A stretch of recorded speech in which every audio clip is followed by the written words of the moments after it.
Hello. Many of you ask about wage and salaries in Ukraine. And that's a very tough question and requires explanation of how salaries are getting paid in Ukraine and how salaries are actually formed. In this video we will talk about salaries from employer's point of view, from business's point of view. I will talk about difference in declared salary and real salary in Ukraine, and how businesses optimize salary taxation, and we will talk why many people in Ukraine do not trust in government pension funds and why most people prefer to receive salary in cash. But before we start, please check if you're subscribed to my channel, because as you can see from here, 1/3 of people who watch these videos are actually subscribed to my channel, and 2/3 are not subscribed. Please subscribe, hit that like button, and motivate me to record more videos for you in the future.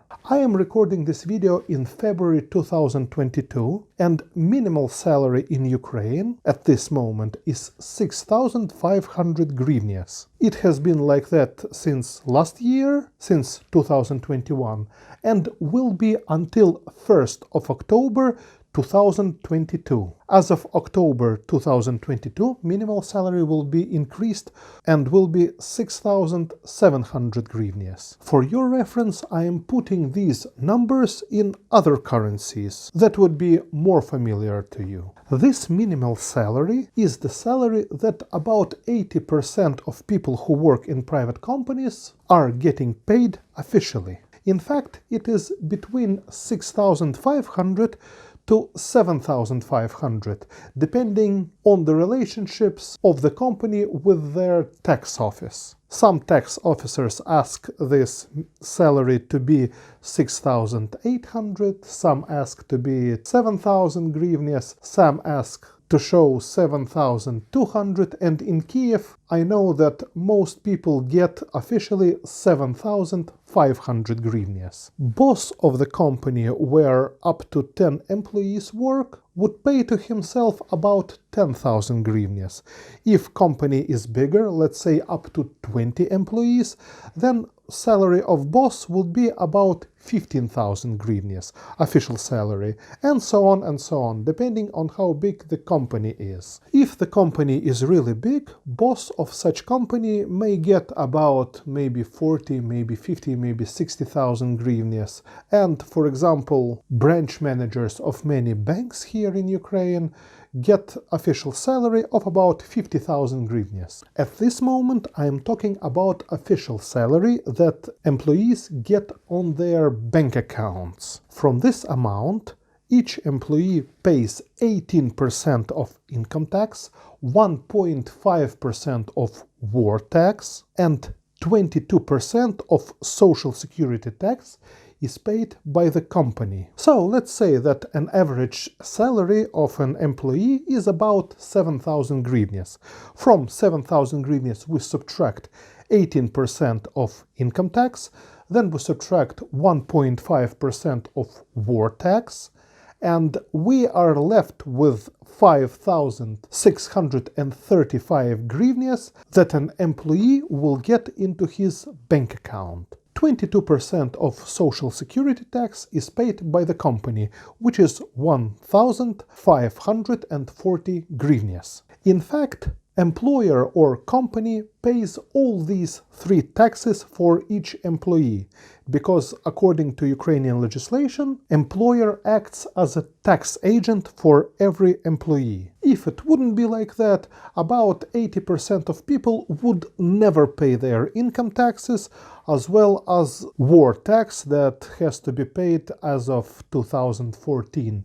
It is 1.5% from the salary. So what do we get? 7,000 salary, declared salary I mean. Employee gets 5,635 hryvnias, and 2,900 hryvnias is paid as tax to the government. It is 42% from the salary. That's like real basics that you should know about salaries in Ukraine, because there are a lot to say about salaries. For example, if person is disabled, then his social security tax is increased from 22% to 30.5%. And you would ask, why would somebody hire a disabled person? And that's a good question, but government insists that big companies hire disabled people. And if company has more than 8 employees, 1 employee should be disabled in this company. If company has more than 15 employees, then 2 disabled people should work in this company. If it is more than 25 employees, then 3 disabled people should work in this company, and so on and so on. And there is a fine if company doesn't hire those disabled people. So there is a quota of disabled people that should be working in the company. By the time it gets bigger, bigger and bigger. It is cheaper just to find a disabled person, hire him officially, and just split that salary 50-50 between employer and that disabled person. Pay those taxes for the salary, like for the minimal wage, and that would be cheaper if just company would pay fines. But again, about salary there is a lot that can be said, so you should just know that average salary in Ukraine is about 7,000 hryvnias. I mean official declared salary by companies. Absolutely all companies in Ukraine optimize taxation for salary. Absolutely all companies. Because if they wouldn't do that, they would not survive even for a couple of months because of such high salary tax. And there are 3 ways to optimize taxation. First way is maximal optimization, let's call it. And that's when employee gets all amount of salary in cash. And many people actually agree on that. Employer might say, okay, your salary would be $400, and if you want to be hired officially, tax from your salary would be $165. I am talking in US dollars so that you would understand it more clearly, because if I would say it in hryvnias, many of you may wonder how much it is. So I will talk in dollars. And employee gets a choice. Either he will get $400 in cash, or he will be hired officially, then he will be paid $235, and $165 will be paid in taxes to government. Of course, many people want $400 now, today.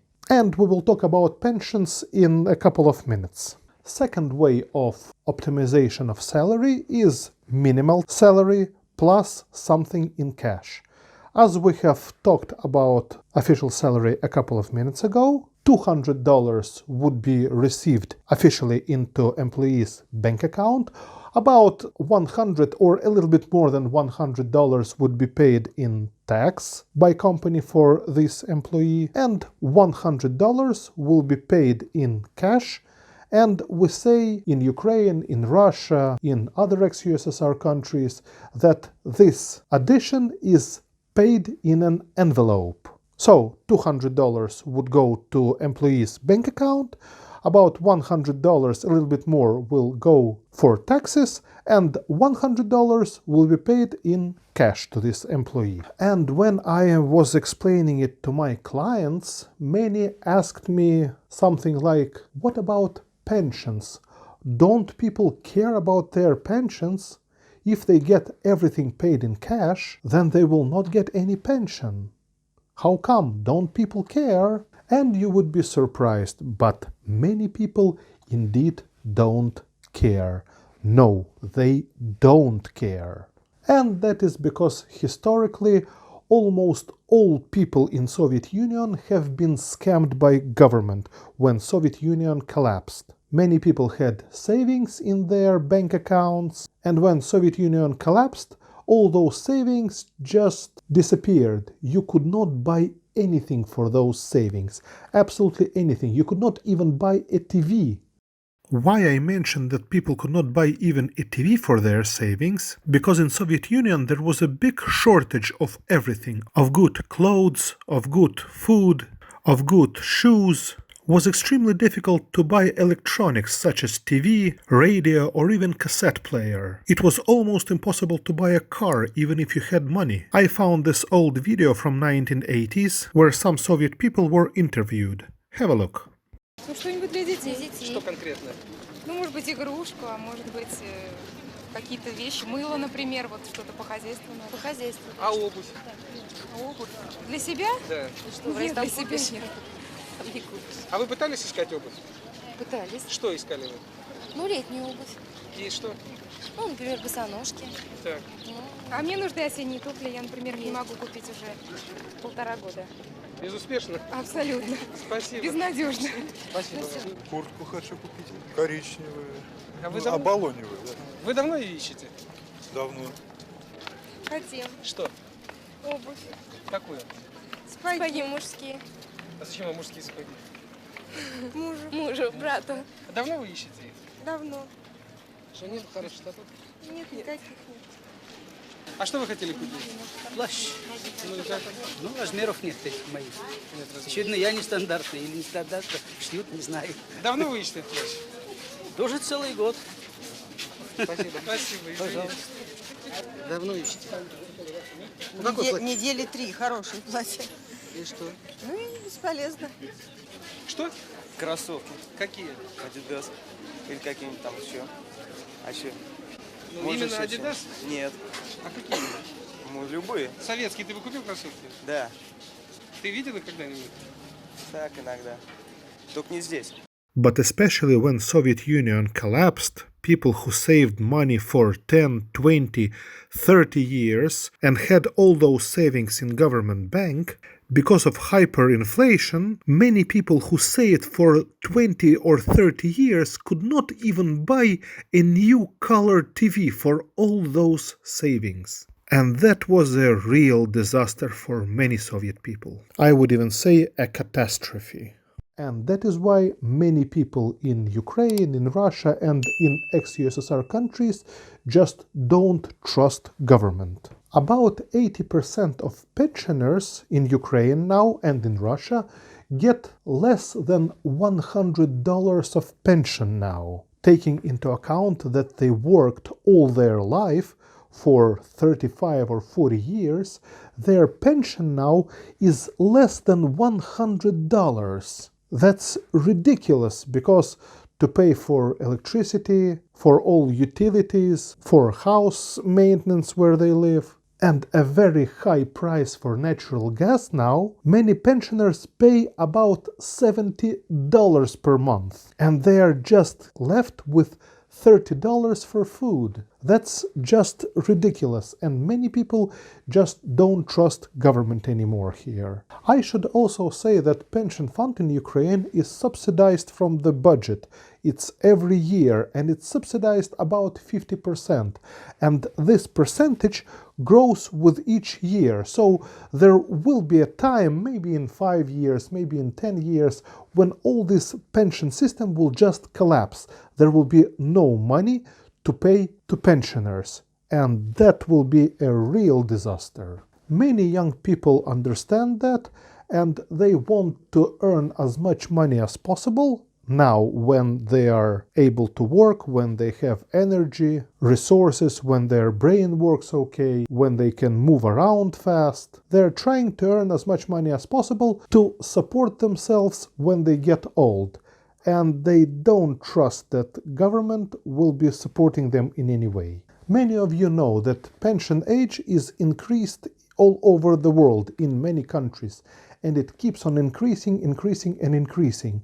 So many people will just not reach that age. But that's subject for maybe another video. At this point, you should know that in Ukraine, in Russia, in other ex-USSR countries, people just don't care about pensions. They just don't trust government, and they don't care about it. They want to get as much money as possible today, now. And the third most popular way of tax optimization is to register as a private entrepreneur. And many people, almost 2 million Ukrainians, are registered as private entrepreneurs. And in such case, employer can make an agreement for maybe consultation services, for other services, and such private entrepreneur pays only social security tax plus war tax, which is 22%, and 1.5% per month. This can be paid from the minimal salary, which is 6,500 hryvnias. Government do not ask to increase this salary from private entrepreneurs. And all private entrepreneurs pay just those 22% plus 1.5% from the minimal salary in Ukraine. Private entrepreneur pays 22%, which is 1,430 hryvnias, a 1.5% war tax, which is about 100 hryvnias as well. That's paid each month. And in addition to that, private entrepreneur pays 5% from all the amount of money that he gets into his bank account. And that's it.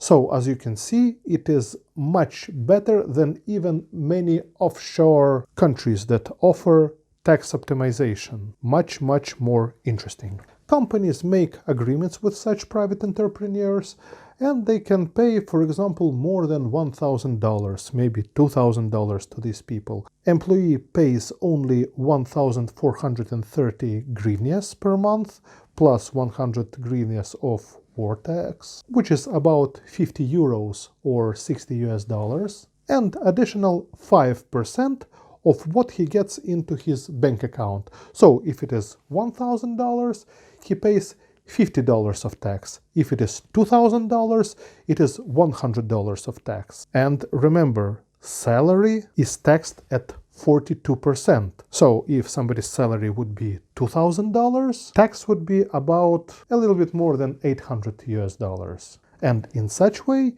it is only $60 of social security tax plus war tax, and $50 if salary is $1,000, or $100 if it is $2,000, which is much lower.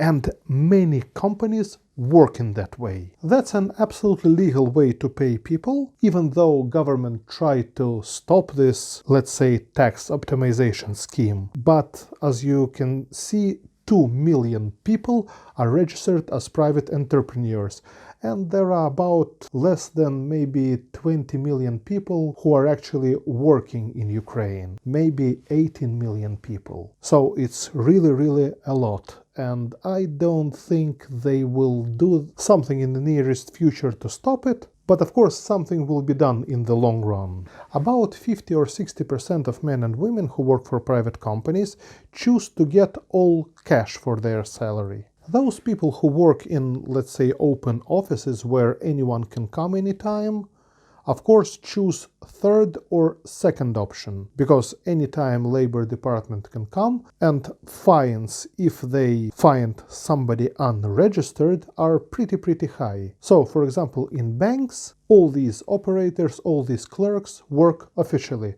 and top managers are registered as private entrepreneurs and get much higher salaries. These days, many people work remotely from their homes, and in 95% of all cases, those people get paid in cash, like 100% cash, because there is no way for Labor Department to check if that person is working for that company or not. There are also many small businesses that are run just by private entrepreneurs, and as I have said, there are 2 million private entrepreneurs. And if we do not take those people who work abroad, I would say that in Ukraine there are about maybe 10, maybe 11, maybe 12 million people who are really working. And if we subtract about 1 million who work for government and of course get official salary, you should know that every fifth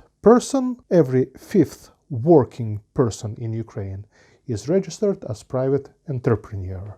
As I said before, there can be said many more things about salaries in Ukraine and how businesses of all kinds optimize taxation for salaries. For medium-sized and big-sized business, there are special accountants that specialize on salary taxation optimization. If you plan to work in Ukraine or to start a business in Ukraine, if you plan to maybe invest in Ukraine, just write at my email address that you see here, and I always glad to help those people who really need help. As usual, if you liked this video, please don't forget to like it and feel free to ask any questions in comments to this video. I will be glad to answer any of them. In next video, I will discuss real salaries of people in Ukraine. I will talk about salaries of people in big cities of Ukraine, in small cities, in villages. I will tell you how much money is enough to live in big cities and small cities in Ukraine, how much is enough to eat good food and to pay for utilities and other bills for an average Ukrainian family. Also, I will talk about how much money people who work for government actually earn. And we'll discuss how much money most of those girls that you meet on dating websites actually earn. Don't forget to subscribe to my channel if you haven't already done so, and hit that bell button so you don't miss out any upcoming videos. As usual, I wish you all good luck, success, joy, happiness, tranquility, and of course, stay healthy and wealthy.